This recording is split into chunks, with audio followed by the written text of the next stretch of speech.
novel The Fascination. Entering a narrow passage, the ground sloped down, the air was damp. Candles flared and dipped as the tunnel opened out. A vault held coffins on stone ledges.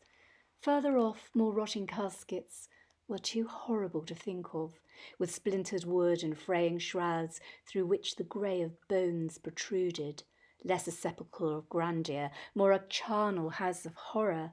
But there were also sealed vaults, and before them marble statues, such as the angel on a plinth, where a name had been inscribed: Theodora Seabrook, beloved daughter, gone too soon. When Captain paused before that angel, I feared he'd also turned to stone.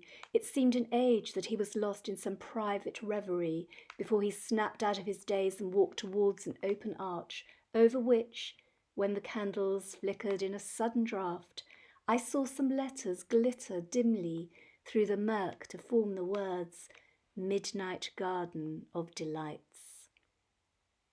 What sort of garden grew in darkness and in that foul illumination? Soon enough we would find out, for as we shuffled round a bend and descended 3 wide steps, we entered something like a dream imagined by a mind steeped in the sickest of perversions. Between stone pillars holding up the vaulting brickwork of the ceilings, the walls had been muralled to resemble a forest. Among exotic trees and flowers, birds and butterflies were flying. Woodland animals peeked out to watch horned satyrs who cavort with a group of naked nymphs. Caught in the flicker of more candles, the paintings seemed to judder, almost as if they were alive, despite the ingress of the damp causing the pigment of the paints to bubble up and flake away. The same corruption permeated what looked to me like curtain booths.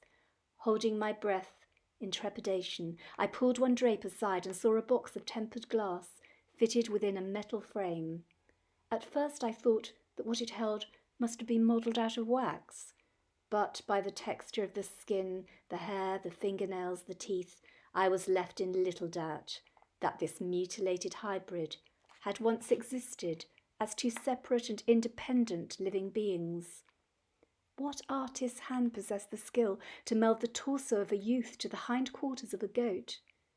It is a memory that haunts me to this day, the way it stood on cloven feet, as if a living incarnation of the devils depicted in the paintings on the walls. So beautiful, yet so grotesque.